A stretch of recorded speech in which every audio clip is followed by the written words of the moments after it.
Info 243 au cœur de l'actualité. En début d'après-midi de ce 6 janvier 2023, un gros porteur de forces aériennes turques atterrit à l'aéroport international de Goma.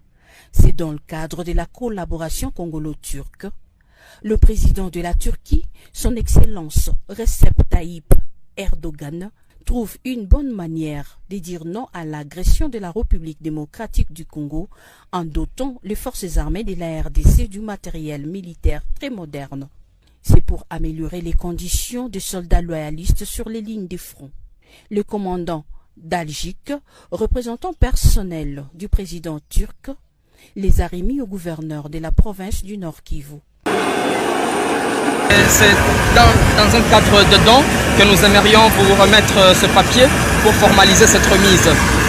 Au nom du commandant suprême des forces armées de la République démocratique du Congo et de toute la hiérarchie militaire, le lieutenant-général Constant Dumakongwa, gouverneur de la province du Nord Kivu, a réceptionné cette donation. Au nom du gouvernement congolais, au nom du ministre de la Défense nationale, et nous remercions en leur nom le gouvernement turc, son Excellence Erdogan, pour ces dons à son homologue, le président de la République du Congo, son Excellence Félix-Antoine Tshisekedi. Et en leur nom, nous recevons avec beaucoup de joie au moment où nos unités au front en ont grandement besoin. Nous comptons sur cette coopération que nous croyons dans l'avenir, ça va produire encore beaucoup de fruits pour les biens de nos deux peuples, donc les Turcs et les RD congolais.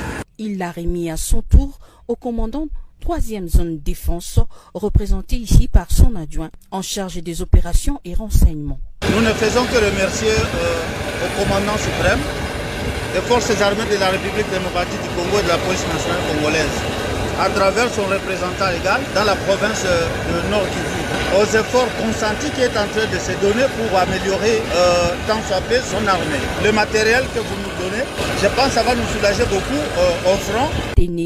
Ce don est inscrit dans le cadre de la levée de la mesure de notification qui pesait sur la RDC au Conseil de sécurité de l'ONU, fruit de la diplomatie offensive du président Félix-Antoine Tshisekedi suite à la guerre par procuration rwandaise faite à son pays, la RDC.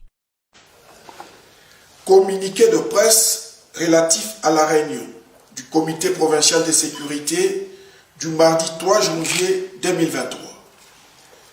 Il s'est tenu ce mardi 3 janvier la première réunion extraordinaire du comité provincial de sécurité de l'an 2023 dans la salle de réunion du gouvernorat de province sous la présidence de son Excellence Monsieur le gouverneur militaire, le lieutenant-général Dima Komba Constant. Cette réunion était élargie à quelques experts. Différents points ont été abordés. C'est notamment la sécurité, l'aménagement des routes ainsi que l'administration de la justice. Prenant en premier la parole, le gouverneur de province a commencé par présenter ses vœux le meilleur aux membres du comité avant de faire une brève restitution sur les résolutions importantes prises lors de la conférence des gouverneurs qui s'est tenue en Bandaka, en province de l'Équateur. Le comité a examiné, entre autres, les conditions sécuritaires dans lesquelles se sont déroulées les fêtes de Noël et de Nouvel An. À cet effet, il a constaté que cette période festive s'est déroulée en toute quiétude sur toute l'étendue de la province du Nord Kivu, en dépit de quelques cas isolés d'insécurité observés. Et ce, grâce aux moyens tant matériels qu'humains déployés par les forces de défense et de sécurité. Le même constat a été fait dans les territoires de Massissi d'une manière générale et plus particulièrement à Kichanga, où les agresseurs de l'armée rwandaise et leurs alliés du M23 ont tenté à maintes reprises d'occuper cette cité et priver ainsi à la population de la contrée sa quiétude. En outre, le comité provincial de sécurité a relevé le fait que la route Nyanzale, Kikuku, Katio, Kichanga et Goma est devenue impraticable, obstruant ainsi le passage des véhicules à destination de Goma, alors que cette dernière est restée l'une des voies importantes qui sert de trafic pour l'approvisionnement de la ville de Goma depuis l'occupation par les terroristes du M23 et leurs alliés RDF d'une partie de l'axe Goma-Rutshuru. Ainsi donc, les membres du comité ont recommandé que le moyen nécessaire soit mis à la disposition des services habilités pour la réhabilitation rapide de cette route d'intérêt socio-économique. Pour ce faire, le gouverneur de province a instruit, séance tenante, les décaissements des fonds nécessaires pour la réhabilitation de cette importante route afin de permettre aux gros camions transportant les marchandises d'évoluer vers la ville de Goma. Au cours de cette même réunion, le comité a constaté qu'il y avait ces derniers temps un déplacement massif de la population en majorité provenant de la communauté Tutsi congolaise vers le Rwanda.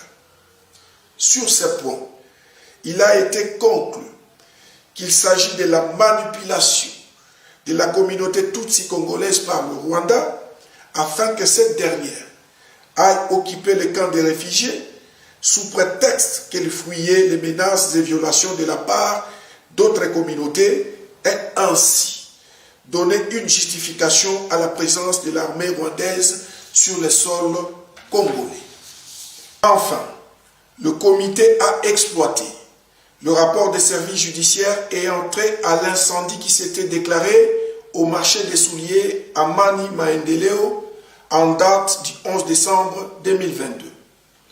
À cet effet, ces derniers ont rassuré aux membres du comité que le dossier est déjà fixé au niveau du tribunal des grandes instances.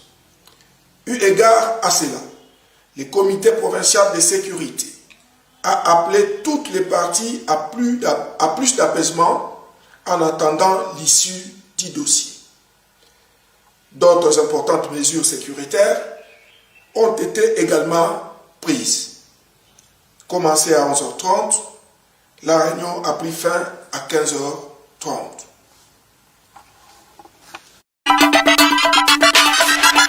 Info 243 au cœur de l'actualité.